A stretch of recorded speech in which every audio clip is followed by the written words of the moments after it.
Boa tarde a todas e a todos, né? Gostaria de aqui agradecer a disponibilidade do Caio, do Rodrigo, da Agência Nacional de Mineração, do Fábio Figueiredo, né, que estão aqui para falar um pouco para a gente sobre a disponibilidade, o processo de disponibilidade de áreas na Agência Nacional de Mineração. Nós vamos começar com um pequeno histórico aí da disponibilidade e depois vamos fazer as discussões começando com o Fábio, depois o Rodrigues vai falar dos casos mais atuais e o Caio complementará então a discussão. Então, Fábio, fique à vontade, o palco é seu.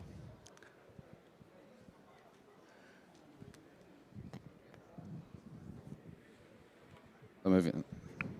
Vamos lá. Bem, gente, boa tarde.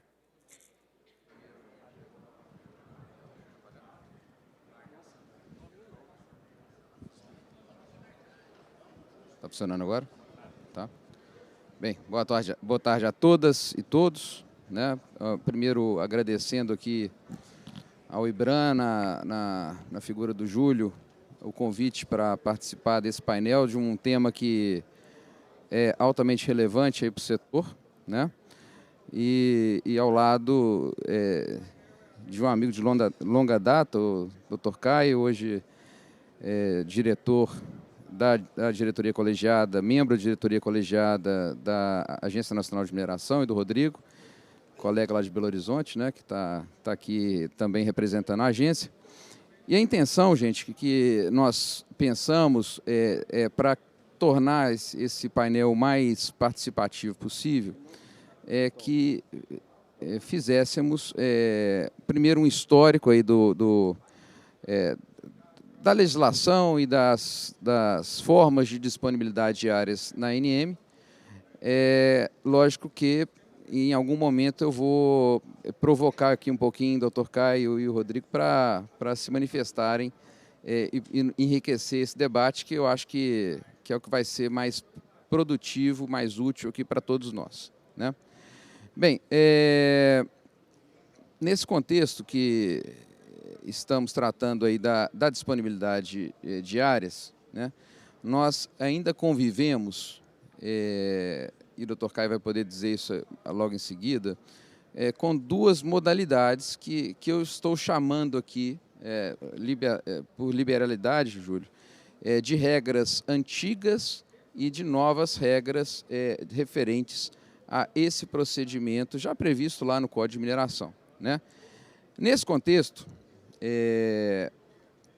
a gente vinha sendo regulado, né, por uma normativa antiga que estabelecia um critério que todos conheciam de disponibilidade de áreas, né? E logo em 2016, né, primeiro na circular 27 e depois em 17 na portaria 05, né, Caio, se eu não me engano, né, de 17, esses procedimentos antigos são abruptamente suspensos, né? E a partir desse momento, a partir da publicação da circular de 2016, nós temos aí um hiato regulatório, né, em que processos novos estavam ainda represados, já em fase, alguns deles em fase adiantada, né? E nesse ínterim, né, até o advento da resolução 24, né, o setor ficou sem uma regulação específica, sem que os processos também fossem, de fato, resolvidos no âmbito da agência no que se refere à disponibilidade. A partir do advento da resolução 24, nós tivemos, então, as 6 primeiras rodadas de disponibilidade e, vendo pelo lado do setor, doutor Caio, me pareceram assim, extremamente bem conduzidas, né? Foi muito amigável a utilização do sistema SOPLE pelo administrado, pelo minerador. Eu tive diversos casos, um deles lógico, não vou citar aqui nome de empresa, mas em que, quando vimos lá um certo direito em disponibilidade, nós nos atentamos para o seguinte fato. Esse direito estava debaixo da cearia de uma usina siderúrgica instalada em Minas Gerais há alguns anos, algumas dezenas de anos, né? E, lógico, que naquele momento nós peticionamos ou inserimos no sistema SOP um comentário a respeito dessa situação, e qual não foi a surpresa em que, 2 dias depois, já tínhamos a resposta quase que de um bloqueio provisório daquele título, né? Então, assim, nesse contexto todo, em que, mesmo considerando esse ato, nós entendemos muito positivo o advento da resolução ANM 24 de 20, que traz essas novas regras, e a partir daí, né, as coisas começam a fluir até a 7ª rodada, que foi suspensa, e nós vamos tratar disso mais adiante um pouco, né? Mas então esse foi só a intenção desse slide é só construir essa linha do tempo. Pode ser que tenha alguma coisa ali que tenha passado desapercebido, doutor Caio, mas eu tentei fazer aqui um apanhado bem geral. Não, bom, gente, boa tarde, tudo bem? Cumprimentar o Júlio na pessoa, cumprimento todos os painelistas aqui. Eu quero aproveitar só dar um comentário sobre a questão da linha do tempo. De fato, a gente tem eu vou só acentuar uma demora, né, muito grande que aconteceu desde a revogação de todos os editais a partir de 1º de dezembro de 2016 até o advento, então, da resolução 24/2020. Lógico que foi um procedimento né, muito lento e tal, mas ele perpassou também pela questão da criação da agência. A gente tem que lembrar que, por exemplo, a gente tinha também a questão da regulação que estava sendo, então, construída, a forma da participação, né, da forma de participação e controle social através da análise de impacto regulatório. Frisar aí que a gente é a primeira resolução da ANM que teve análise de resultado regulatório. Sobre o SOPLE também, a gente tem um desenvolvimento do zero que aconteceu, né, através aí do pai do SOPLE, que vale ressaltar aqui. Eu estou do lado do pai do SOPLE, e isso até me honra muito. Pai do SOPLE mesmo, porque realmente é ele que criou o SOPLE. Então, se o SOPLE tem um pai, o nome dele é Rodrigo Couto e Silva. Mas, de fato, porque foi quem desenvolveu aí o negócio, né, para que ele se adequasse ao que estava previsto no Decreto 9.406 de 2018. Que passou a ser, então, colocado na Resolução 24. Mas, então, por isso que é muito bom a gente estar aqui com quem, né, de fato fez esse desenvolvimento. A gente vai falar da disponibilidade nova. Voltando, aí eu vou deixar para frente aqui, que eu vou ficar comentando mais. É bom saber que foi o Rodrigo aqui, o pai do SOPLE, que realmente é um sistema que me surpreendeu pela forma amigável como tratou o usuário, né? E assim, sinceramente, gente, quando eu mandei o primeiro e-mail, ou melhor, o primeiro comentário, eu não esperava que a resposta viesse de forma tão rápida. Então, a gente já estava naquela expectativa, coisa de advogado, né? Poxa, será que vamos ter que entrar com mandado de segurança por conta disso? Né? E as coisas realmente andaram de forma muito naturais no âmbito lá do sistema. Não foi o único exemplo que eu posso citar, tem diversos outros, mas a gente vai tratar mais adiante, de dúvidas referentes ao edital, que também eram respondidas prontamente. Então, de fato, eu imagino que se demande uma equipe grande atrás disso. Depois nós vamos tratar dessa questão também, né? Porque a agilidade foi realmente algo que me impressionou bastante. Algo muito diferente, né, desse ato que nós vivemos. Teve isso mesmo, né, doutor Caio? Discussão do novo marco, lá no governo Lula 1 ainda, né? Discussão do novo Código de Mineração. Depois vem a edição do novo regulamento do Código de Mineração. Criação da agência, vários fatores que influenciaram aí nesse ato, mas que eu acho que o doutor Caio vai dizer, até me impressionou, o passivo não é tão relevante como eu imaginava que fosse, né? Então, vamos tratar disso mais adiante, né? Bem, para tratar um pouquinho de disponibilidade, aqui, gente, eu estou tentando resumir ao máximo, porque a ideia, Júlio, é fazer né, a gente ter como ambiente o ambiente da discussão, né? Então, quando que a área fica livre ou vai para disponibilidade, né? Quando o titular de um alvará de pesquisa não apresenta o relatório final, né? Ou quando ele apresenta o relatório final de forma intempestiva, e a gente vê isso no dia a dia acontecendo, né, com frequência, né? Ou quando há a intempestividade de requerimento de prorrogação da autorização de pesquisa.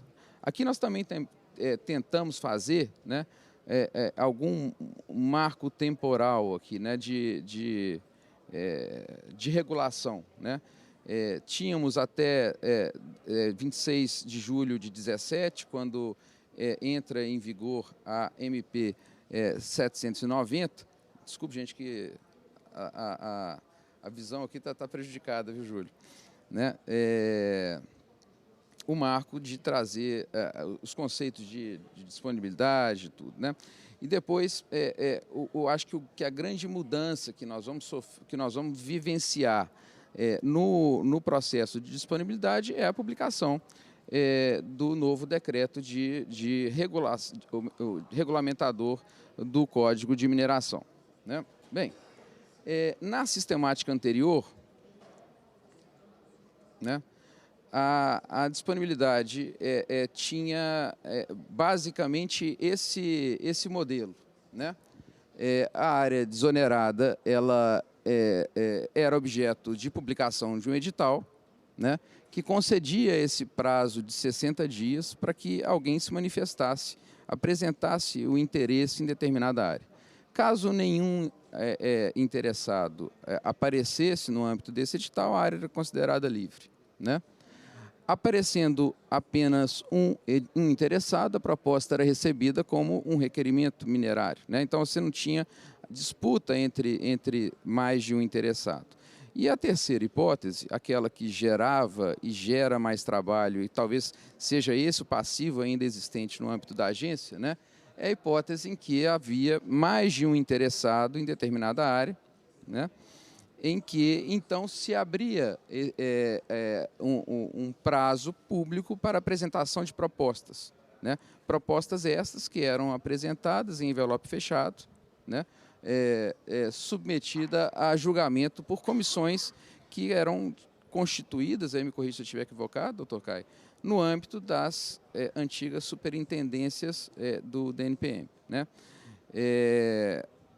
Vejo que, inclusive hoje, já retomando esse passivo, né, essas propostas que estão fechadas continuam sendo julgadas no âmbito das gerências regionais, né, por comissões criadas com esse objetivo em específico, né, para que no final tenhamos um vencedor. E no caso de empate, a solução se dava por intermédio de sorteio. Aqui, doutor Caio, tendo em vista esse desenho, né, de como era como a gente pelo menos enxergava do lado de cá do balcão a disponibilidade de áreas, e como era a sistemática de tratamento dela na legislação antiga, talvez se o senhor puder dar uma clareada aqui no qual o passivo, qual que é a situação, o que a agência vem pensando com relação a esse processo ainda sujeitos à sistemática antiga de licitação de áreas. Bom, Fábio, a questão aqui, ela só pontuando aqui em cima do seu esquema aqui que foi feito, a gente sabe o seguinte: primeiro, não ter nenhum interessado, vai à área, vai livre e tal, faz o requerimento, a gente sabe, vou colocar todos os trabalhos braçais que a agência tem, porque são trabalhos relevantes e são importantes para que a agência, né, agência, na verdade, não, é DNPM, né, hoje é agência, mas são situações que a gente precisa, né, levar em consideração. Por exemplo, quando tem o edital de disponibilidade, não apresentava nenhum interessado, a área ficava livre, ok, você tinha que arquivar o processo anterior, e os novos processos, eventualmente, que viessem, tinham que ser analisados, ótimo. Então, já apresenta um trabalho aí. Segunda coisa, se tem um interessado só, proposta recebida como requerimento minerário, ok, mas no prazo de habilitação, você vai certificar no prazo de habilitação de 60 dias que houve uma proposta só enviada. Aí, a partir disso, você vai pegar e gerar. Então, só vou ressaltar o seguinte, do passivo que a gente tem hoje na agência, a gente ainda tem um ou outro processo que às vezes está em alguma regional, que, lógico que a gente atacou a maior parte desse processo, pode ser que ainda exista um ou outro em regionais, porque a gente tem uma questão de estar extremamente regionalizado, por óbvio, nós temos formato de gerências regionais, a gente pode ter sim editar disponibilidade com um interessado, ou que teve alguma desistência, que faltou ser homologado, então aceitar como proposta recebido o único requerimento. Então a gente tem vários casos desses ainda, mas a gente busca dar essa priorização hoje na agência no quê? Nos interessados, que eles têm algum pedido de desistência, para que então seja recebido como proposta única e não tenha que fazer nenhuma análise. Né? Essa é a primeira coisa. Quando tem mais de um interessado, de fato, a gente tem essa abertura pública das propostas e tudo mais. E para que foi feito dessa forma? Com o regimento interno, que desde a época da superintendente, desde a primeira reunião, regimento interno da agência, foi buscado uma preocupação mínima com a disponibilidade antiga, no sentido de ter comissões que fossem mais eficientes em relação à abertura de propostas e focadas nisso, como se fossem equipes nacionais que fossem aos locais. Por que foi pensado isso e engendrado isso? Porque cada dia que passava aumentava a carga de trabalho dos servidores nas gerências regionais, nas questões de controle de áreas, outorga e fiscalização. E aí, obviamente, sessão de direito minerário, arrendamento e todas as outras atividades típicas de uma gerência regional. E isso passou a ocupar, né? Se antes, à medida que os servidores foram aposentando e nosso quadro de trabalho foi reduzindo aí ao longo dos anos, a gente teve, de fato, uma redução imensa, né, do número de servidores. E por óbvio, aí, os servidores que tinham, antes tinha aí os servidores ainda tinham algum tempo, poderiam se revezar, participando de comissões de disponibilidade para poder participar, deixaram de poder fazer isso, tornar isso possível e rápido.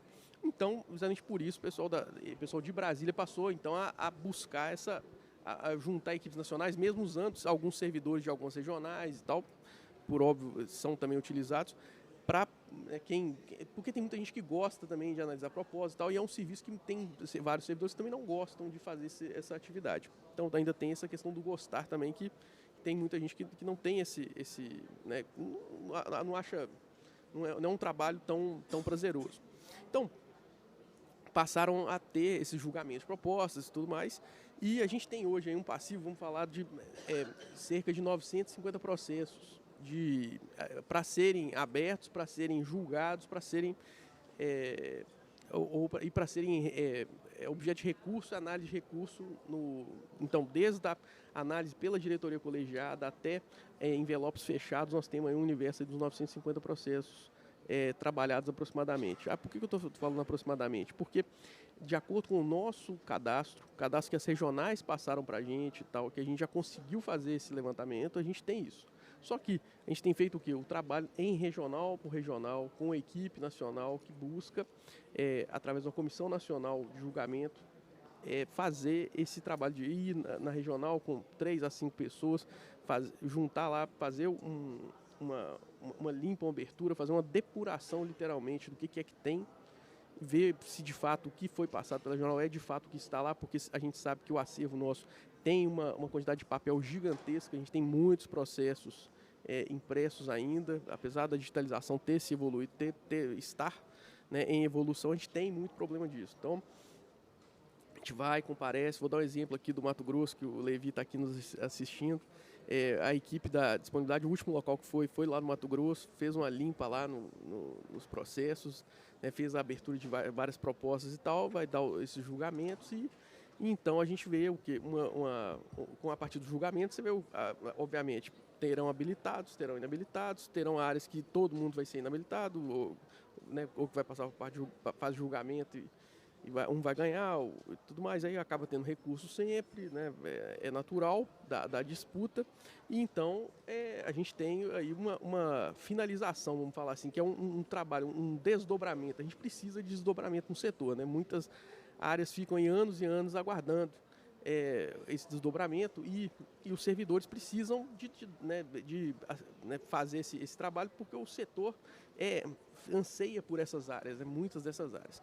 E aí entra aquela questão, poxa, nesse universo ANM, como é que vocês estão pensando em desenvolver isso? Esses 950 processos, não é possível que todos são interessantes, ou todos são tão importantes assim. Pô, como é que a gente faz? A gente já divulgou lá por 3 ou 4 vezes no nosso portal da ANM.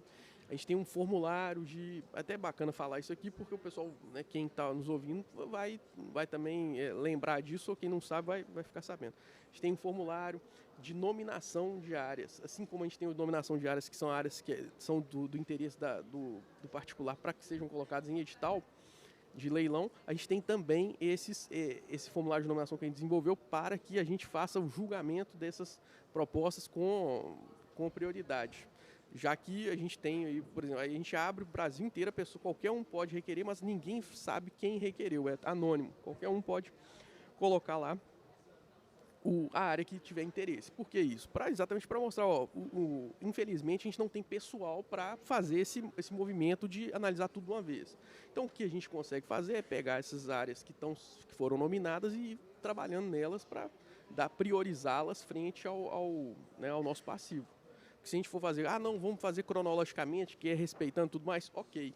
Mas vamos entrar então no armário, uma salinha que em qualquer regional da ANM que tenha processos físicos e procurar processos, é um grande desafio, é uma dificuldade gigantesca e que a gente precisa reconhecer que realmente a gente tem coisas a serem vencidas, né? A gente tem muitos desafios.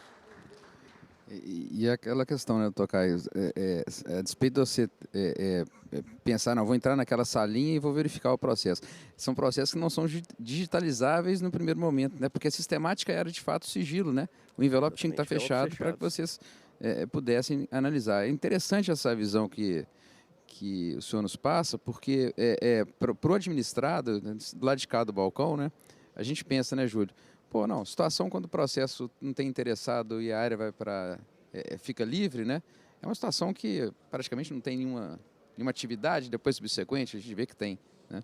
Mas é muito interessante também essa visão de meio que forças-tarefas, né, nacionais para dar essa tração, né, no que se refere à análise dessas propostas. Mas de fato, mais um exemplo positivo que nós enxergamos, né, Júlio, de atuação da agência no sentido de remover esses esqueletos que estão lá no armário, né, e aqui esqueletos que podem dar frutos para o desenvolvimento mineral brasileiro, né. Vários exemplos são interessantes mas me parece que outra, né? A gente fala em sistemática, você estava falando, eu pensando aqui, a gente fala em sistemática antiga, mas depois na hora do recurso a sistemática passa a ser uma híbrida, né? Porque você não vai ter mais a figura, como é que você vai analisar esse recurso? Você vai ter que analisar o recurso já sobre a sistemática da 155 nova, né? Não, você analisa com base na antiga. Na antiga? Na antiga. Você vai analisar com base na... Aí, o que a gente tem hoje de passivo vai ser com base na 419 e na 268. E na 155, né? São as 3 que a gente vai ter ainda passivo. Então você imagina, a 419 de 99 ainda tem passivo dela. Em vários estados que a gente está buscando. Então a gente tem aí processos literalmente estão capilarizados no país. A gente coloca... A gente vai, vamos falar assim, vamos encerrando os passivos. Por exemplo, encerramos lá em Manaus, no Amazonas já não tem processo, na Paraíba não tem. A gente vai encerrando esses passivos ao longo do tempo. Se eu não me engano, no Mato Grosso agora, eu acho que o pessoal encerrou, ou quase encerrou, né? O Josi falou que encerrou. Falou mais ou menos, né? Então, acabou de confirmar que encerrou. Então, assim, a gente vai caminhando, que aí, para quê? Para sempre focar na nova disponibilidade. Até os servidores também que operam nessa disponibilidade antiga também passarem a operar na nova disponibilidade, passarem a atuar junto à comissão de edital de disponibilidade, poderem atuar na parte da oferta pública com o nosso pai do sopro aqui. É isso aí, e aí a partir daí dá o resultado que a gente espera, né? Bem, gente, aqui como nós estamos falando do histórico, né? Eu trouxe alguns slides que são slides simples, né? Como é que como é que eram os critérios de análise, né, de pontuação, de julgamento dessas propostas quando havia mais de um interessado, né? E as análises, assim, você vê descrição de geologia regional, descrição da metodologia, isso para critério de julgamento para a pesquisa, né? O esboço geológico da área, o orçamento e cronograma de pesquisa. A gente sabia, né, doutor Caio, que nessa época as coisas eram feitas de forma menos rigorosa, né? Assim, você não tinha o grau de detalhamento hoje que tem um orçamento de pesquisa, um projeto de pesquisa, né? Eu imagino qual é a dificuldade de se atribuir pontuação para cada uma dessas propostas na hipótese em que estivéssemos tratando de uma pesquisa mineral, né?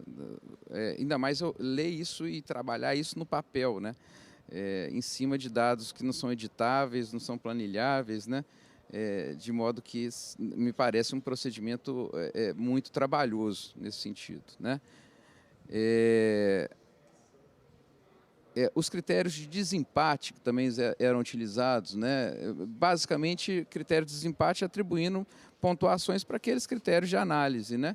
E mantido o empate, o sorteio, né? Assim, talvez uma hipótese aí de simplificação ao extremo aí da situação diante de critérios que me parecem o que talvez na prática eu trabalhei em alguns recursos nesse sentido, né?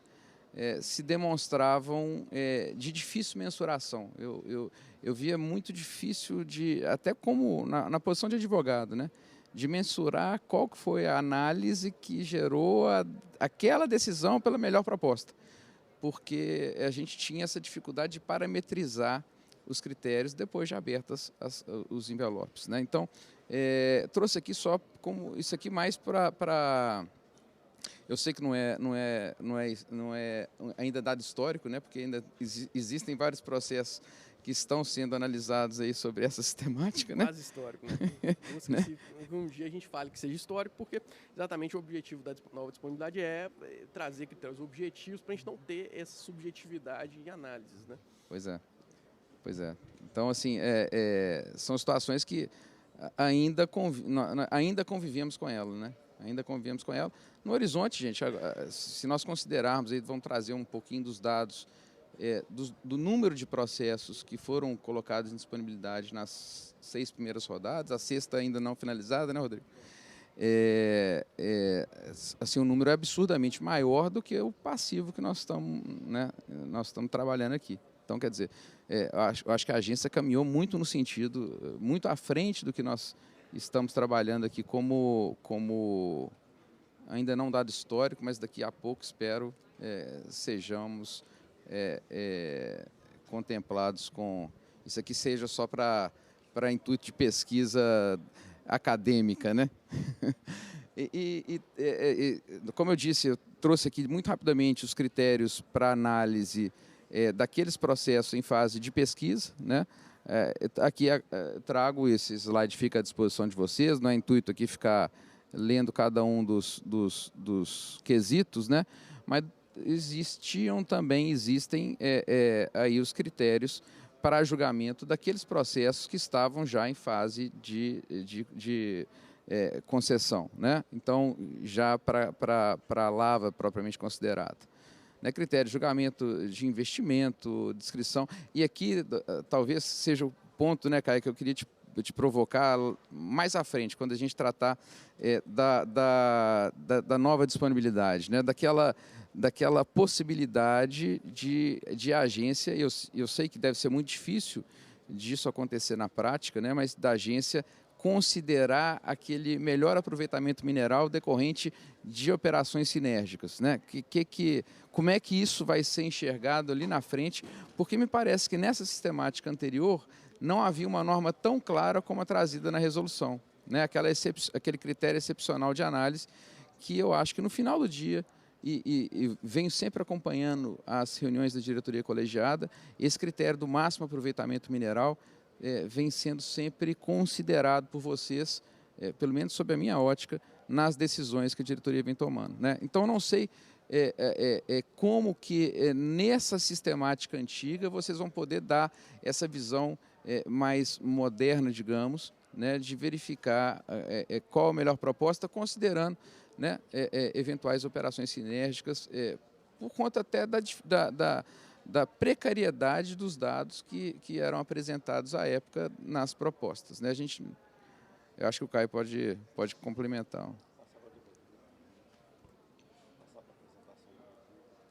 Tá.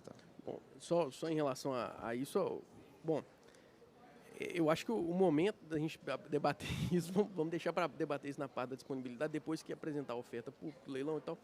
Mas o que você levantou, Fábio, é que aquela questão da previsão na Resolução 24/2020 das possibilidades, né, de ofertas públicas com critérios de desempate específicos tal, para situações específicas. Por exemplo, a gente teve aí de avaliação social, que foi a 6ª rodada e tal.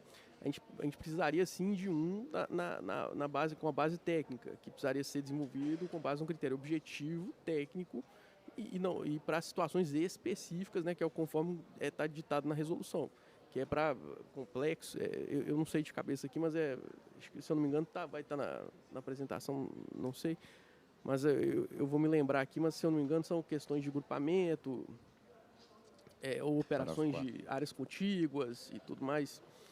Então, para possibilitar exatamente esse melhor aproveitamento. Mas a gente não chegou ainda a desenvolver nesse formato aqui de trazer critérios e tudo mais. Mas, de fato, esse critério que consta aqui, né, aberto aqui na apresentação, não vai ser o que a gente vai basear, né? Porque a gente precisa, de fato, de uma objetividade pura para que não aconteça a intervenção de um técnico no julgamento da proposta, que é esse é o grande trunfo da disponibilidade, não ter o técnico, um servidor ou qualquer pessoa mexendo em quem é o ganhador, quem não é, né? Teve manifestação de interesse, teve mais de uma pessoa, o que vai decidir? Algum critério. Bom, o leilão objetivo. Ótimo. No social lá tem vários documentos que tinham que ser apresentados, ou a declaração desses documentos, né, inicialmente. Aí os documentos vão ter que ser apresentados agora, na hora do requerimento. E aí, né, obviamente, é naquele momento que vai ser, então, feita a definição, né, no caso da 6ª rodada, por exemplo. Eu acho que esse vai ser um ponto muito importante. Talvez a gente passar um pouquinho, já adiantar um pouco para, até pedido do Júlio, já adiantar para a nova sistemática, porque acho que a gente vai poder trazer aqui alguns aspectos importantes, né? E se vocês quiserem, eu trouxe só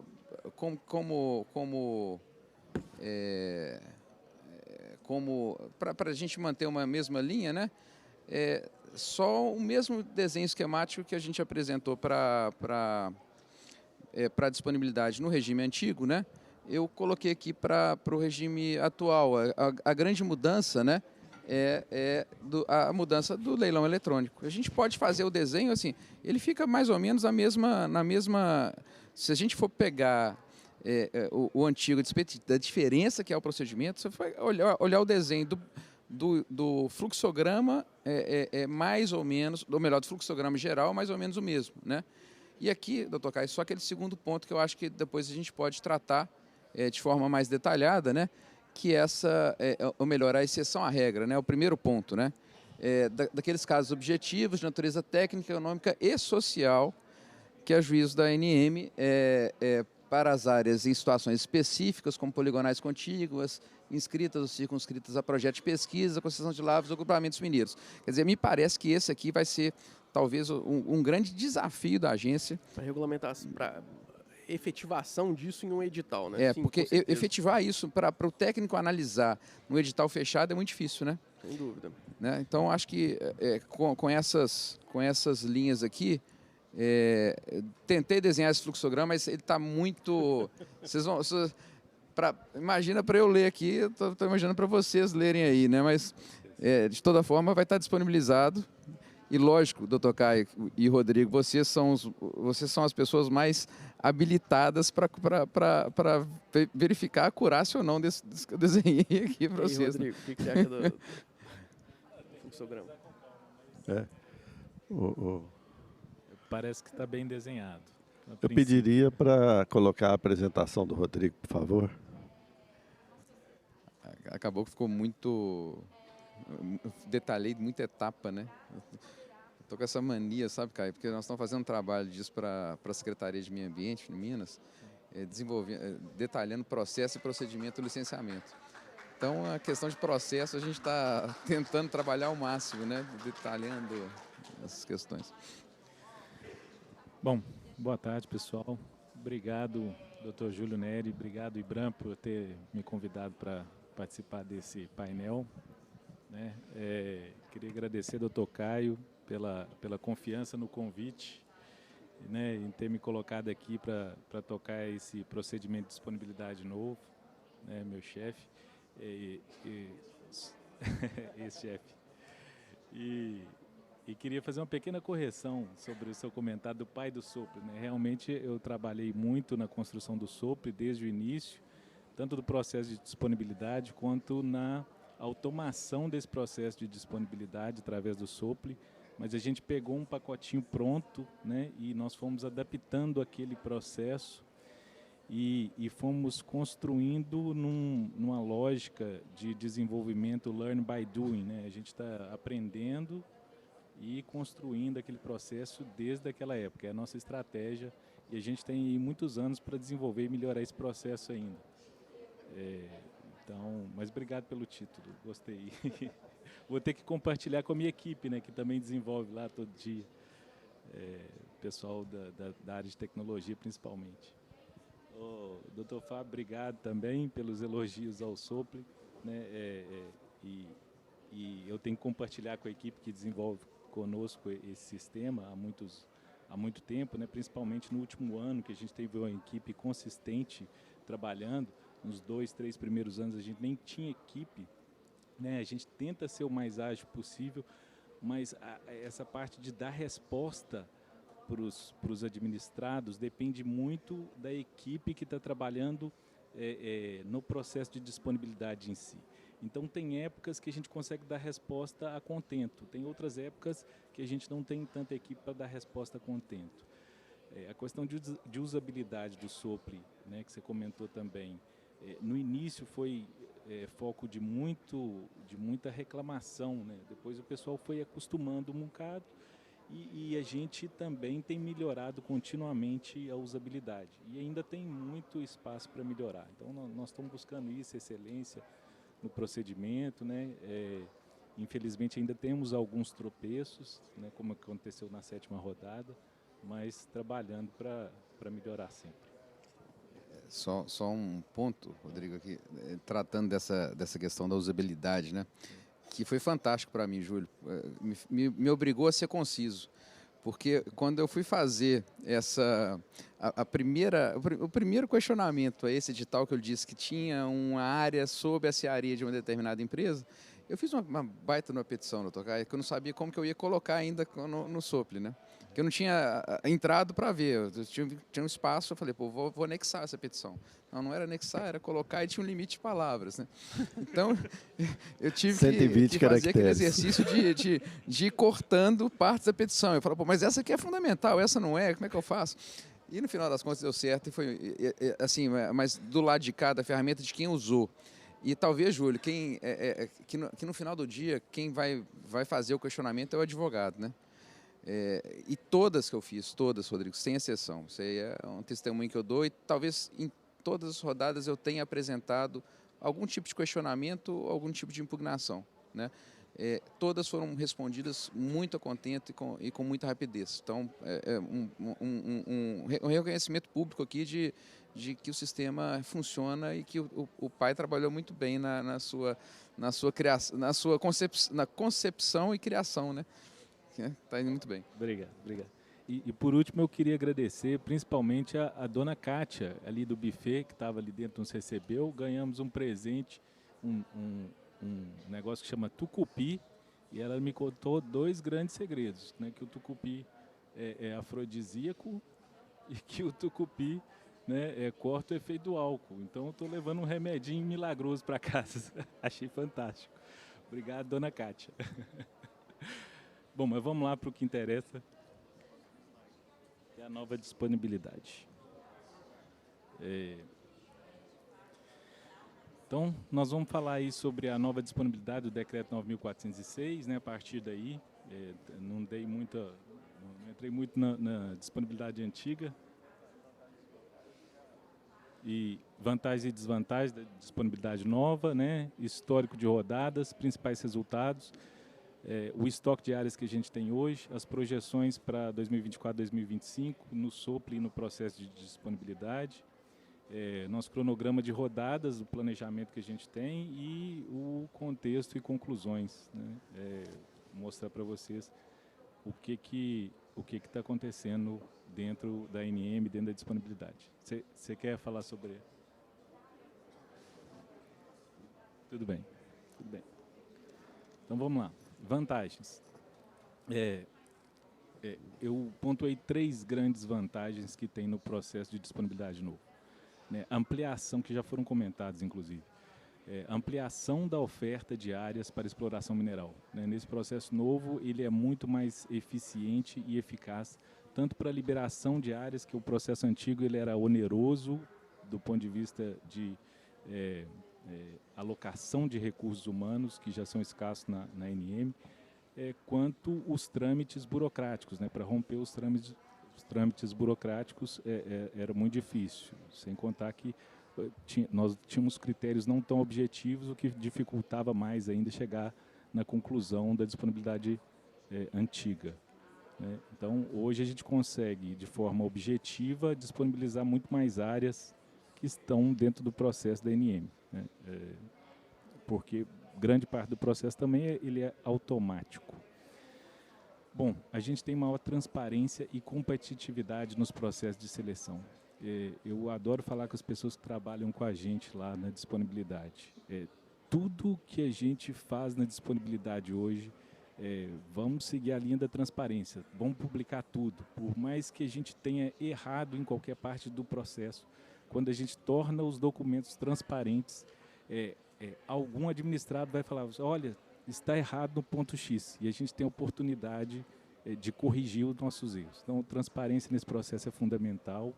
A gente tem pautado pela transparência, principalmente porque a gente recebe uma ajuda do próprio setor para corrigir.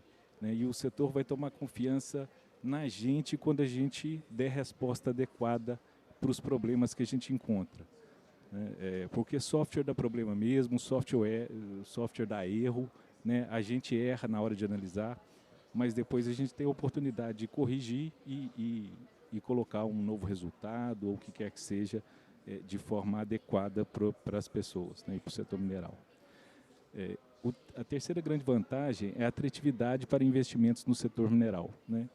A missão da NM é essa, promover o setor mineral e gerar riquezas para a União e para os administrados. Então, nós estamos cumprindo com a missão da NM. É isso. As desvantagens, né, coloquei 2 que a gente, inclusive, pensa em tratar já temos ideias, já foi comentado na apresentação anterior, a predominância de grandes empresas na participação das rodadas. Nas primeiras rodadas, o modelo era de critério de seleção objetivo, depois da oferta pública, um critério de seleção objetivo que era pautado pelo maior lance. Então, o que acontece? Pelo maior lance, a gente era muito criticado que as maiores empresas se beneficiariam porque elas tinham mais recursos para investir nas áreas. E elas iam ser beneficiadas contra o pequeno minerador, né? Em detrimento do pequeno minerador. Na resolução 24, houve um precedente, houve uma brecha para que a gente montasse outros modelos que não fosse só o critério de leilão, né, de leilão com base no maior valor. Foi isso que foi comentado na primeira apresentação, né, que a gente tem pretensões dentro da NM de montar outras modalidades. A primeira modalidade, que não é baseada no critério de desempate valor, o Dr. Caio que propôs, né, inclusive, que era avaliação social para áreas de PLG. Outros critérios que nós estamos estudando para desempate é de técnica, né, um critério objetivo de técnica de mineração que possa ser implantado no sistema ou técnica e preço, uma conjugação objetivo de técnica e preço, né? Tá no nosso planejamento, né? E a gente pretende fazer isso aí no futuro. O outro critério, a outra desvantagem é a ausência de critérios de seleção que levam em consideração sustentabilidade ambiental.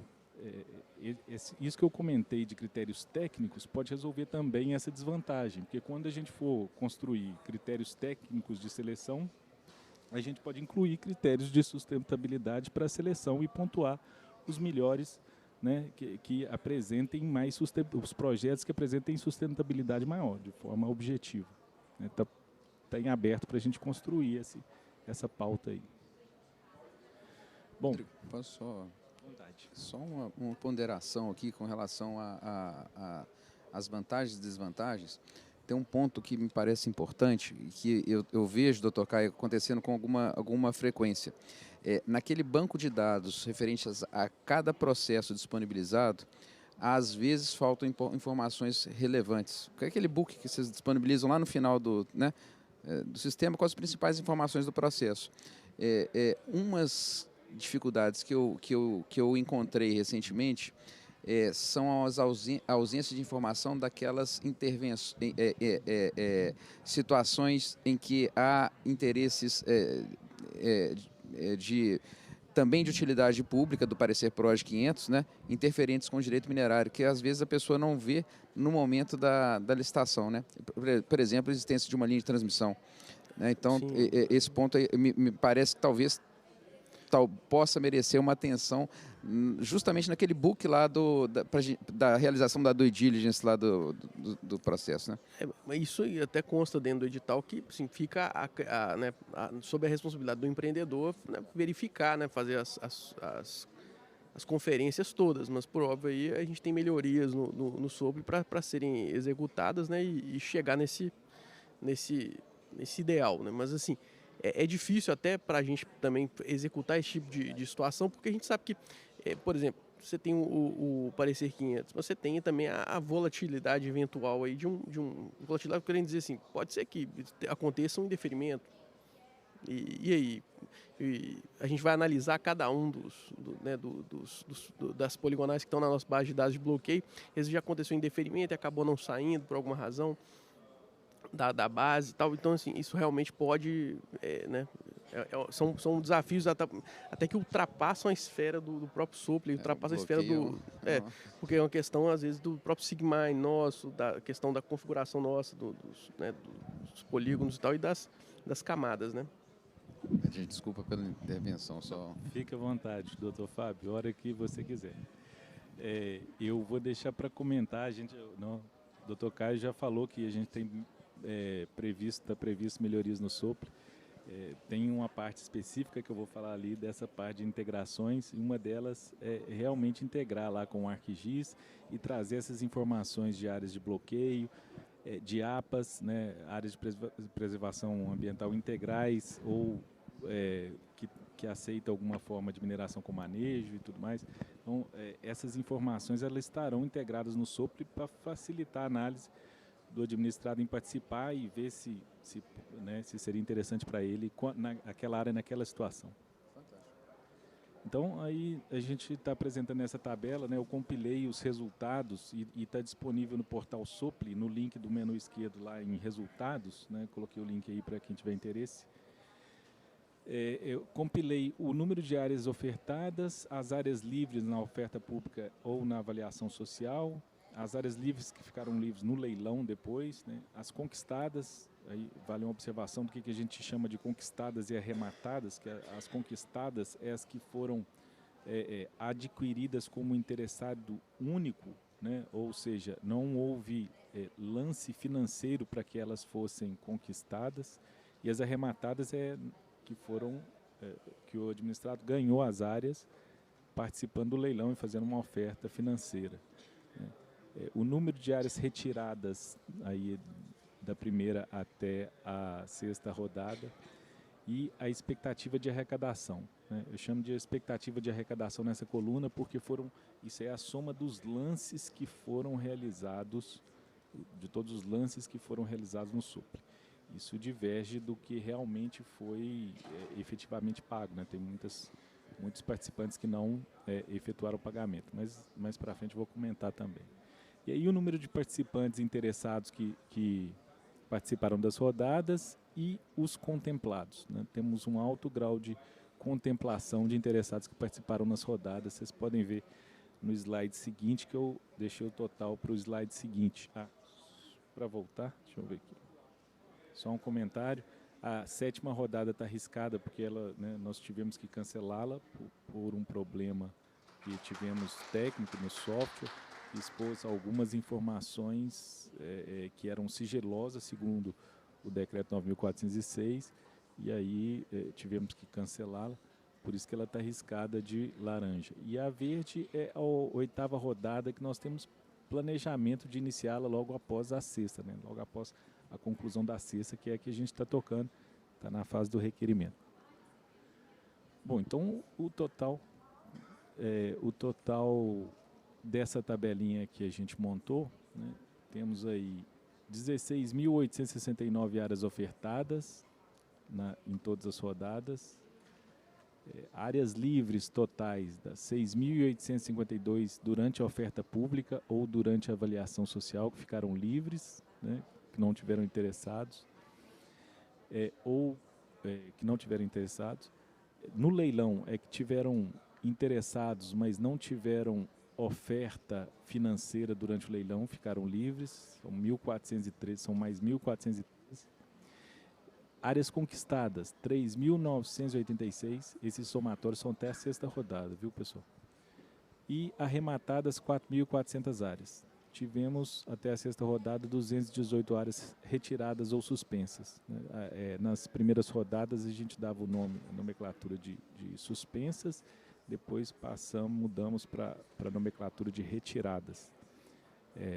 Esse status do qual a área entrou numa oferta pública, mas ela tinha alguma oneração, a gente precisava retirá-la do processo, então são 218 áreas nessas 6 rodadas.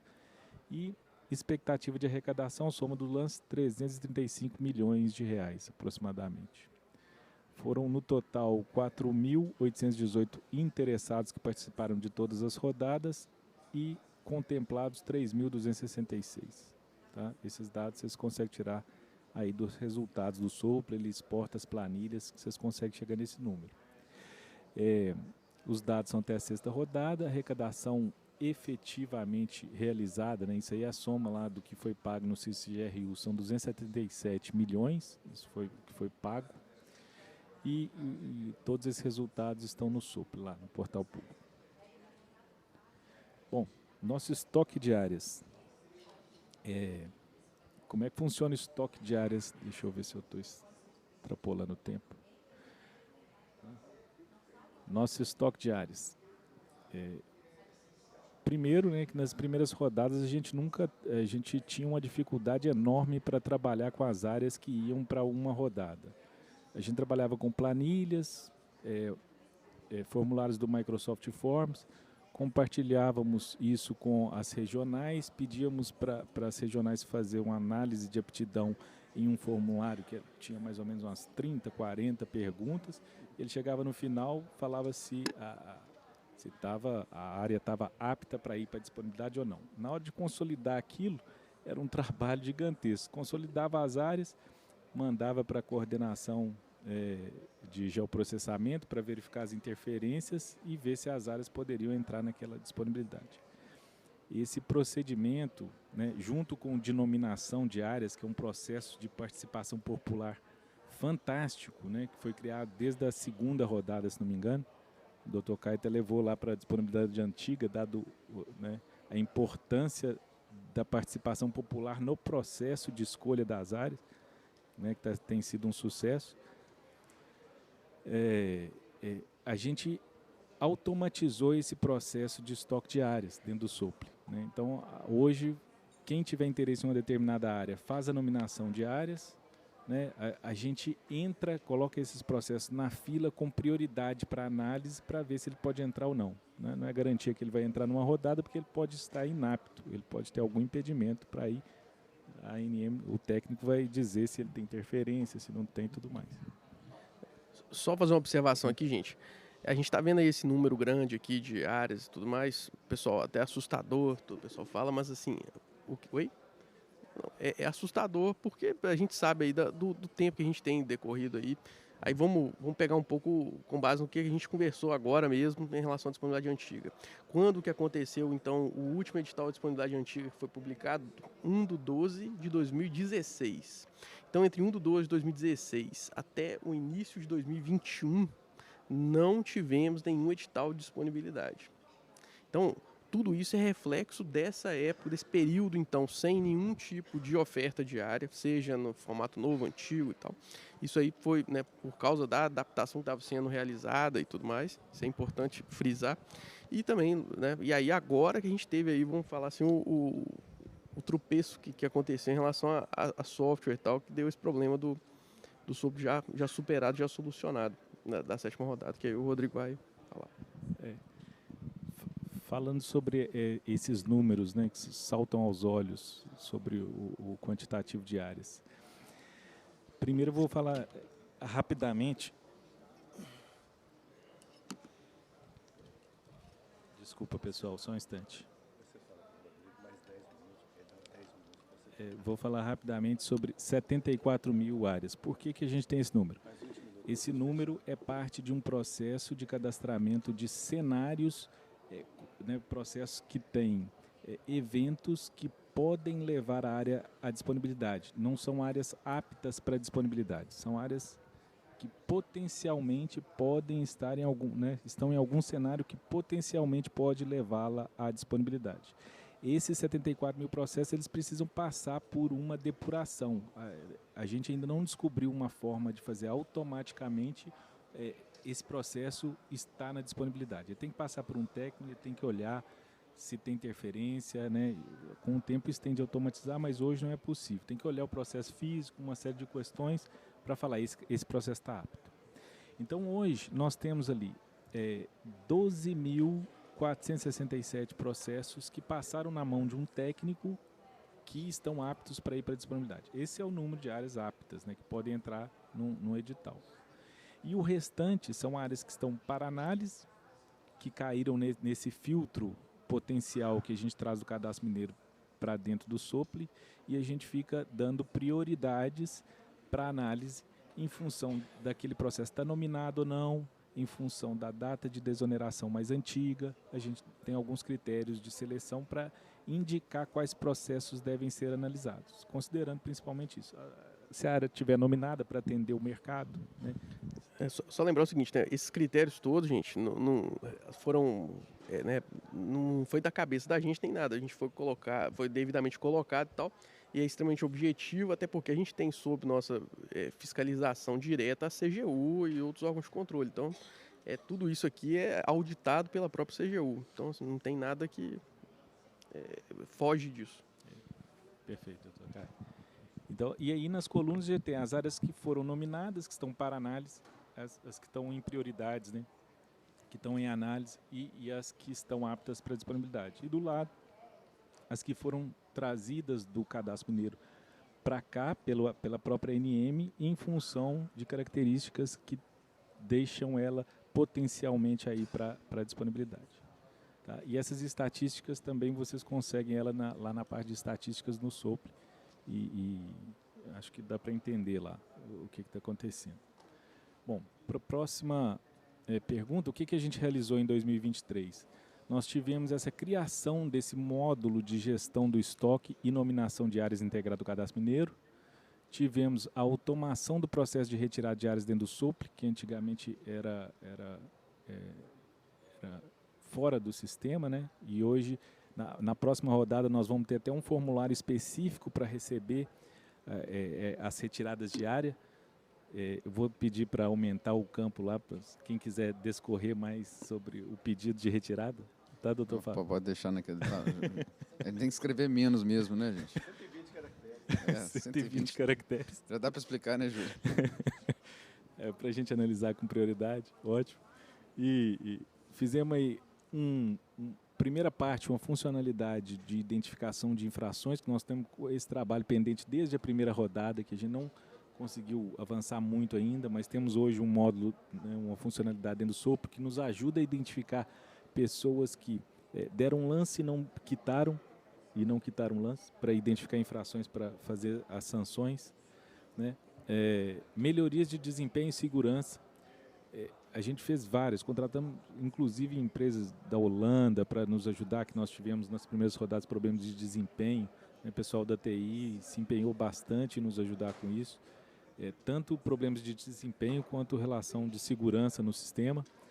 Criamos um validador de documentos, né? Tivemos um recurso com um documento alterado. Aí construímos um validador de documento. Na próxima rodada vai estar disponível, né? Os documentos gerados pelo Sopro vão ser validados pelo próprio Sopro. Você tem como constatar que ele foi gerado pelo Sopro. Então, construímos esse módulo. Adoção de critérios de importação de áreas para edital. Essa é que é a questão que você estava comentando da CGU, também aplicamos aí, né? Pelo que eu me lembro, desde o início, a CGU fez pelo menos 2 auditorias no nosso processo de disponibilidade e os critérios para inclusão das áreas, né, das 12 mil que estão aptas, nós pretendemos fazer aí a 8ª rodada com 4.500, dentro do limite possível que a gente consegue processar. Como é que a gente, dos 12 mil, do universo de 12 mil, a gente escolheria as 4.500, né? Então, criamos dentro do sistema processos objetivos, né, definição de critérios objetivos para escolha, limitar aquelas áreas que vão entrar no edital. Ou data de desoneração mais antiga, né, o próprio administrador da rodada consegue configurar e gerar um histórico de vários critérios que vão ser aplicados naquelas áreas que vão importar elas para o edital. E criamos também um requerimento da 6ª rodada, integrado ao Cadastro Mineiro e Protocolo Digital, né? A gente foi muito criticado no início sobre o desacoplamento do Sopro em relação ao restante dos sistemas da ANM, né? Como eu comentei, a gente fez um processo de learn by doing. A gente fez um sistema que era totalmente desconexo no início, né? Colocamos para rodar e depois fomos melhorando. E as primeiras melhorias eram de integração com os demais legados da ANM mesmo. Então, hoje nós temos o sistema de requerimento integrado lá ao protocolo digital e ao Cadastro Mineiro, inclusive o requerimento da 6ª rodada, que nós estamos na fase dele hoje.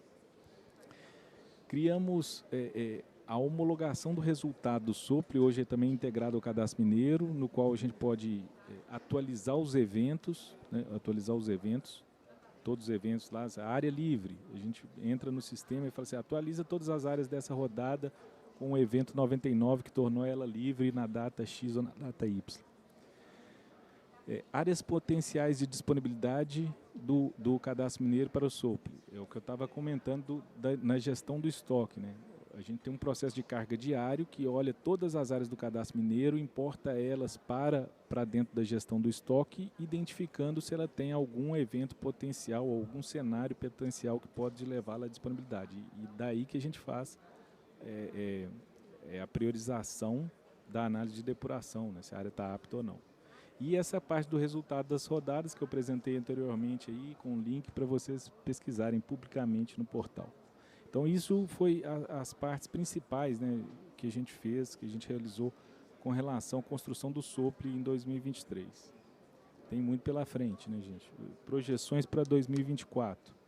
A gente pretende fazer em 2024 2 rodadas de disponibilidade, voltando a atender o decreto. Nossa situação na ANM ainda, os riscos são grandes, né? O nosso contexto vou comentar no final. Mas no nosso planejamento sempre tenta considerar a gente voltar a atender às regras que a gente, né, se comprometeu no passado aí. Então, em 2024 a gente pretende voltar a 2 rodadas de disponibilidade. Já está em desenvolvimento, né, que deve ficar pronto até 2024, a conciliação bancária integrada ao sistema de crédito da arrecadação da ANM. Então, na próxima rodada, quando chegar na fase de requerimento, as pessoas vão poder usar o Sopro para gerar boleto bancário para pagamento do lance e para gerar boleto de emolumentos. E E isso tudo integrado ao sistema da arrecadação, vamos ter conciliação bancária e vai funcionar como se fosse no REPEM também, né? Inclusive integrado ao REPEM. Para a gente automatizar essa parte do requerimento. A pessoa pagou o emolumento, pagou o lance, está liberado para ele fazer o requerimento e ele vai dar prosseguimento nessa parte do requerimento assim que o pagamento cair para a gente. Está em desenvolvimento também o requerimento de pesquisa integrado ao REPEM, né, que tem a ver com o módulo integrado, né, da arrecadação junto com o requerimento de pesquisa. Vamos fazer um requerimento novo de lavra, porque aqui dentro da disponibilidade, além do requerimento de pesquisa, a gente também tem áreas de lavra. E criação do módulo de gestão de recursos administrativos, né? A gente estava com uma dificuldade muito grande de fazer a gestão dos recursos, recebendo eles dentro do processo SEI da rodada. E uma série de regras de negócio que a gente tinha dificuldade de implementar, não conseguia implementar no SEI, a gente vai fazer dentro do SOPLE, esse módulo para administrar os recursos administrativos, né? Inclusive subir as instâncias, descer, prazo de que pode protocolar ou não, tudo mais. Está em desenvolvimento previsto para 2024. E a integração do ArcGIS, né? Você falou. Isso é fantástico. Dá para fazer muita coisa, análise de interferência, verificar se tem bloqueio, verificar se não tem bloqueios, né? A gente vai tentar consultar todas as camadas lá, identificar se tem alguma informação especial que o administrado precisa saber para incluí-las no SOPR e mostrar lá no mapinha as áreas, os processos próximos, alguma coisa nesse sentido. E já está em desenvolvimento também para a gente começar a entregar alguma coisa em 2024. Muitas regras que a gente pode apresentar de melhoria com essas integrações espaciais. E 2025, né, essa modalidade técnica, o técnica e preço, que a gente comentou, e a gente tem 2 indicadores do PPA que a gente entregou aí recentemente, que seriam áreas, uma previsão de número de áreas para minerais de transição estratégica e número de áreas para minerais de segurança alimentar. Desculpa o errinho ali. Só colocando o seguinte, né, que o seu cronograma ele está todo baseado na situação atual de greve da agência, né, e os problemas todos, a falta de pessoal e tudo mais. Mas que o objetivo nosso é a antecipação de todos esses itens, né, todas essas projeções aí. Nós vamos fazer o possível. E é um contexto importante, né? Acho que o Júlio também vai querer falar um pouquinho sobre isso, né? Porque do lado do setor a gente é totalmente solidário, né, Júlio, aos pleitos que a ANM vem apresentando, né? No sentido de, eu imagino tanto de gente que você precisa para colocar essas 12 mil áreas prontas para colocar em disponibilidade, né? Sendo que você tem um limite de 4.500 aí que você consegue gerir dentro desse processo. Então, se tiver mais gente, talvez você consiga gerir um número maior. E, além do que, você tem 56 mil áreas ainda pendentes de análise. Esse passivo, né, doutor Caio, que foi gerado aí em quantos? 2019, 2016 a 21, né? Quer dizer, um passivo grande de número de anos, né? Talvez com uma estruturação melhor da agência, né? Estou vendo que o trabalho que vocês estão fazendo é hercúleo. No caso de Minas Gerais, por exemplo, o licenciamento ambiental, você não consegue vincular sistema SLA, SEI, quer dizer, são 3 ou 4 sistemas que não conversam. Vocês estão fazendo eles conversarem já, vocês já estão um passo adiante, com recursos atuais que são parcos, né? Então, a partir do momento em que o governo federal entenda que esse é um fator que vai impulsionar o setor, vai impulsionar a política nacional de fertilizantes, né? Vai impulsionar a produção de minerais estratégicos, né? E vai possibilitar que o Brasil se torne realmente um player mundial na agenda da descarbonização. Eu acho que vocês têm muito a ganhar e muito a antecipar nesse cronograma aí, como o doutor Caio disse, né? Logicamente tendo esse pessoal suficiente.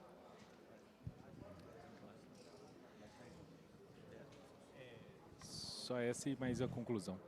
Opa. Vamos lá.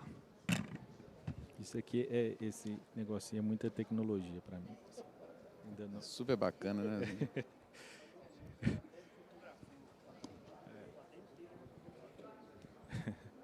Bom, eu gostaria de fazer uma importante observação, né?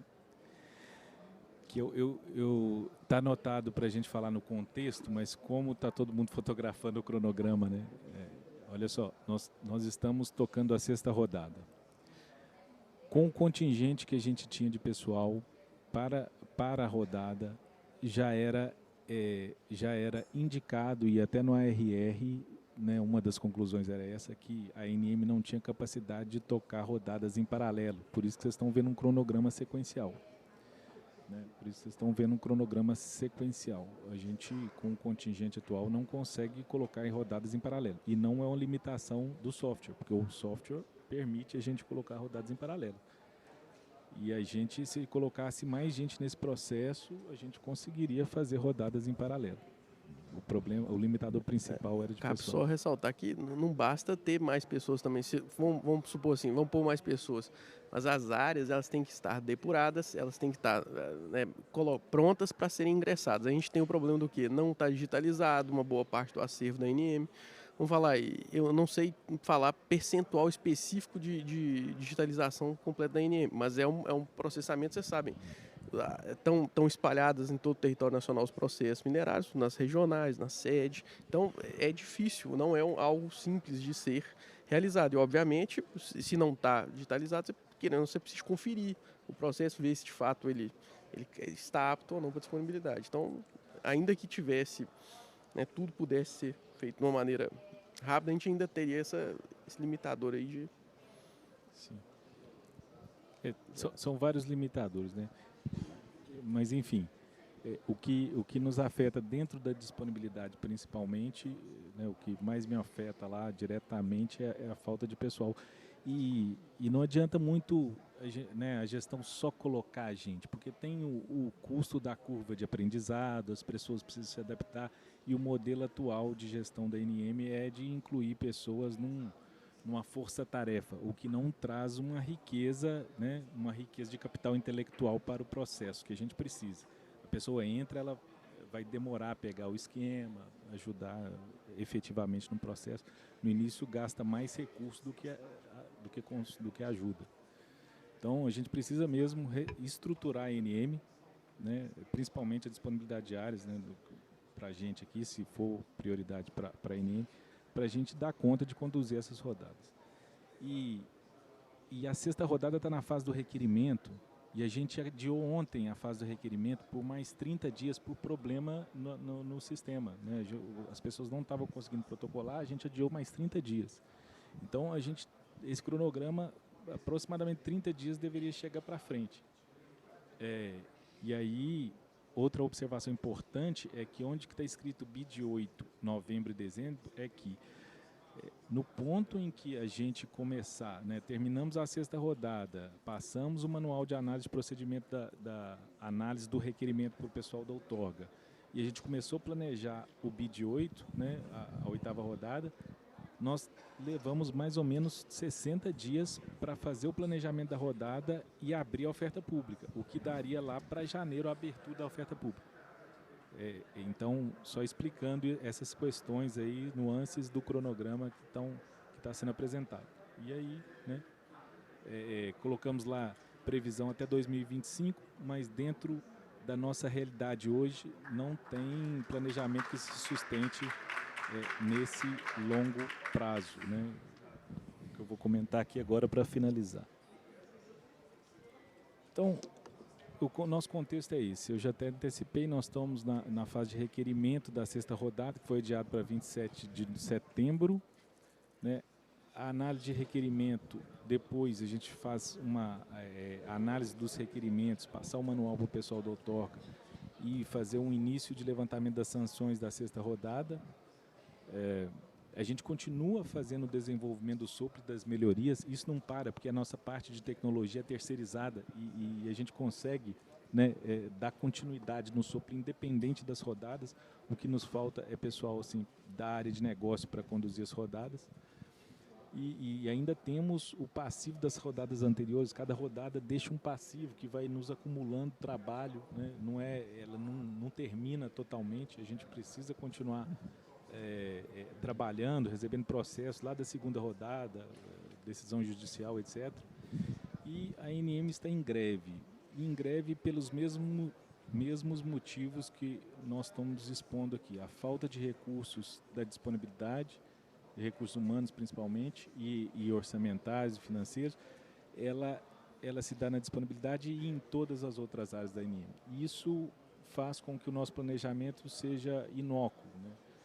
Dificilmente a gente consegue fazer o planejamento e cumprir. Isso é triste falar, porque né, sucessivas vezes a gente faz o planejamento e não consegue cumprir as datas em função da situação e do contexto que a ANM se encontra. Infelizmente, essa é a nossa situação. E por fim, o que mais nos afeta aí, né, que eu tenho batido na tecla, é baixo contingente de recursos humanos. Então, é isso. Queria deixar para vocês comentarem, perguntas, o que quiserem. Você quer falar da pergunta? Tem uma pergunta aqui sobre que trata a respeito, posso ler ela aqui? Pergunta se a ANM, como a ANM tem prevista a dimensão em relação à boa gestão de ESG, hoje é central para o sucesso de projetos, como a ANM tem prevista essa dimensão em suas rodadas. Bom, a gente ainda não tem utilizado essa dimensão, como foi mostrado na apresentação, existe uma busca por isso, né? A gente tem a pretensão de inserir isso, né? E a inserção de questões de algum requisito específico que envolva a questão do ESG nas rodadas, entendeu? Como requisito de participação, né, por empresas, né, que sejam aí empresas que respeitam o meio ambiente, tudo mais, alguma coisa nesse sentido. Então, até você comentou como desvantagem porque é uma questão que não existe uma preocupação com a sustentabilidade ambiental, uma vez que você fica focado na questão do usuário que faz o cadastro e vai dar o maior lance e tal, em regra. Eu acredito que seria um excelente critério para ser incluído, né, como requisito ou como pontuação na modalidade que a gente pretende criar de técnica, né? É isso? Sim, pode ser pensado. É um ponto. Mas em relação ao ESG, a gente tem também uma questão de como comprová-lo, como fazê-lo, como é que você vai falar, não, essa empresa é respeitadora do ESG, a outra não. Como é que você... E o ESG, essa é uma primeira pergunta, né? Na verdade, essa pergunta faz um questionamento. E aí, como você vai... Mas você tem que considerar, né, doutor Caio, porque assim, o ESG é tanto para as empresas quanto para o órgão público, né? E vocês já caminharam muito no sentido de respeitar o G lá da governança, né? Melhorou demais da conta o processo automatizado, com menos subjetividade, um processo mais né, com maior objetividade. Então, eu acho que, sob o ponto de vista da governança, vocês já caminharam muito. Sob o ponto de vista social, já foi uma preocupação aí na sexta rodada, né? Então, vale a pena ressaltar isso aí, porque o pessoal no setor mineral nunca teve essa tradição de preocupação, sim, com essa questão do social, né, desse ponto específico de garimpeiros e tudo mais. Essa relação sempre foi conflituosa demais em relação a mineradoras e garimpeiros. A gente sempre teve essa dificuldade. E a gente vê na sexta rodada, até que foi colocado, a preocupação da ANM em colocar e fazer esse projeto piloto aí foi pegar áreas que estavam já com situações em que ocorria alguma exploração, algo que já estava, vamos falar assim, desgastado de tanta... o que adianta, por exemplo, não, a ANM foi lá, fiscalizou, verificou que existe lavra legal, tal, tirou o garimpeiro, tira o pessoal, no outro dia tá todo mundo lá de volta. Já identificar autores e tudo mais, ver que é um coletivo, ver que é difícil a identificação. A gente sabe como é que acontece essa questão de providência criminal. Nessas questões aí ambientais, ainda mais em locais extremamente remotos, como foram várias dessas áreas aí que foram colocadas nesse edital. E a gente vê a dificuldade de fato de identificação e de tudo mais. Mas o que a gente vê é que foi de fato uma possibilidade que, né, passou a constar para que fosse então reafirmado aí o S, né, do social para buscar aí resolver conflitos por atacado, igual a gente fala, porque ao invés de você atacar os problemas problema por problema, você juntou vários problemas e buscou a solução, né, mediante a inserção né, com base nos requisitos que foram colocados. Vocês já estão caminhando. No caminho da governança, vocês já caminham muito para chegar no ESG, né? A partir do momento também que você começa a integrar o sistema, Rodrigo, você vai lá na frente e conseguir enxergar os autos de infração que esse sujeito tem no IBAMA, se for órgão licenciador, ou no órgão licenciador estadual, de modo que você vai poder ainda tratar a questão do environment, né? do meio ambiente, né? Poderia ser tratado como questões de habilitação se fossem possíveis de ser automatizadas nesse caso. Você quer comentar essas questões de segurança ou deixa para depois?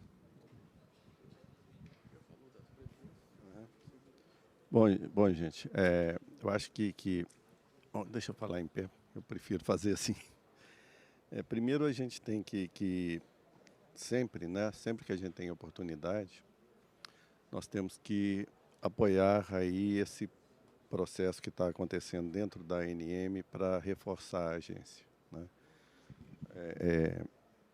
É um engano achar que ter uma agência fraca é bom para o setor, né? Na nossa opinião, ter uma agência forte é fundamental para que a mineração cresça e se torne ainda mais forte no Brasil. Nós já temos processos minerais aqui, temos destaque aí no planeta em como produtores de minérios, né? E para que a gente avance mais, nós necessitamos desse fortalecimento da agência. Então, esse movimento tem total apoio do IBRAM. Então, Caio, Rodrigo, né, doutor Tasso, todos os diretores da agência, doutor Guilherme, Roger, que estão aqui, podem ter certeza que o IBRAM apoia integralmente essa luta da ANM. Uma coisa que a gente comenta a partir desse cronograma que está aqui é que nós também temos um processo forte no mundo desses minerais de transição, né? E a gente vê que a rodada deles está programada para 2025, né? Aqui pelo seu cronograma. Entendemos as dificuldades, mas essa questão de minérios aí sempre tem uma janela que a gente tem que aproveitar as oportunidades, como a gente falou bem ontem aqui nesses painéis onde a gente tratou desse assunto, né? Então é algo que eu tenho certeza que eles vão pressionar a ANM no sentido de trazer alguma coisa mais rápida. Esse processo de disponibilidade também apoiamos integralmente. A gente entende também, concordamos com aquelas observações que vocês colocam, que trouxe mais transparência, né? Trouxe mais transparência e objetividade para esse processo de disponibilização de áreas, né? E pela arrecadação, eu notei ali, 277 milhões, quase que vocês já estão pagando a agência só com a arrecadação desse processo. Ou seja, se somarmos aí ao CEFEM, né, dos 7 bilhões do ano passado, a agência teria direito a quase 500 milhões, considerando 7%, né? Então, a gente teria aí mais quase 300. Ou seja, tem dinheiro, a agência arrecada e não precisamos nem de fazer projeção, é só fazer essas contas aí que a gente já chega. Hein? Oi? Pois então isso aí a gente tem que apoiar essa luta para que a agência possa receber os recursos que precisa para fazer uma administração eficiente desses processos, né? Sempre que a gente trata dessa questão de áreas, a gente, no setor mineral, o que a gente quer é que as áreas sejam disponibilizadas o mais rápido possível. Área disponibilizada significa trabalho de pesquisa, né? Então, isso aí é investimento, vamos dizer assim, contratação de serviços, contratação de mão de obra, né? E põe a economia para rodar. Então, quanto mais rápido, melhor. Mas entendemos perfeitamente todas essas questões relacionadas aí às dificuldades da agência e também aquelas questões relacionadas com a segurança do processo, né? O processo tem que ser seguro, juridicamente perfeito, para evitar questionamentos mais à frente, né? Então, ter um processo que possa ser questionado juridicamente é o pior dos mundos. Então, aí o Fábio pode não gostar, mas quanto menos emprego o advogado tiver, melhor para poder aí a coisa andar mais rápido, né? Então, vamos deixar só para os requerimentos, né, Fábio, para isso, mas não tem necessidade de contestações dessas coisas. Então, quanto mais seguro o processo for, melhor, né? Oi? Mas ainda tem resolução 122 ainda. Ainda tem a resolução 122, mas que nós sabemos que o doutor Yuri está trabalhando aí firme para tentar aí resolver as questões da resolução 122, né? E reconhecer aqui, gente, eu tenho uma interação com a agência aí nesses 3 anos de IBRAM, né, principalmente na questão de barragens, por tudo que eu já falei, mas em todos os processos que a gente teve com a agência, sempre tivemos a boa vontade e a disponibilidade da agência para ouvir todos os nossos argumentos. Claro, nem todas as decisões são tomadas de acordo com o que a gente pensa. Então, a gente tem as propostas, leva a proposta, mas nunca deixam de responder e justificar as decisões, o que eu acho que é extremamente importante e leva a um maior respeito do setor para os técnicos da agência, né? Então, vocês têm o nosso apoio e o trabalho que vocês estão fazendo realmente é competente e reconhecemos isso publicamente, né? Eu queria de novo aqui agradecer a todos vocês, convidar, porque agora nós teremos o lançamento de 2 livros no estande do IBRAM. Às 18 horas nós vamos lançar, né, um livro com todos os dados e estudos relacionados à mineração no ano passado, né? Então nós vamos apresentar os dados.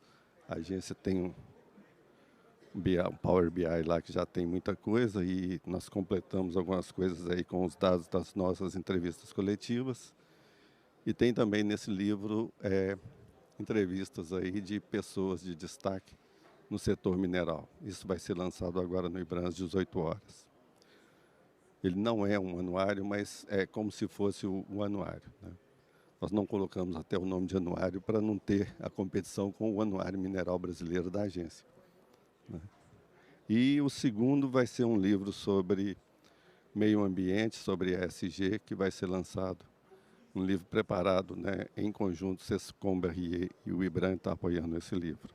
Isso vai ser feito às 19 horas, logo a seguir do lançamento do livro sobre o setor mineral em 2022.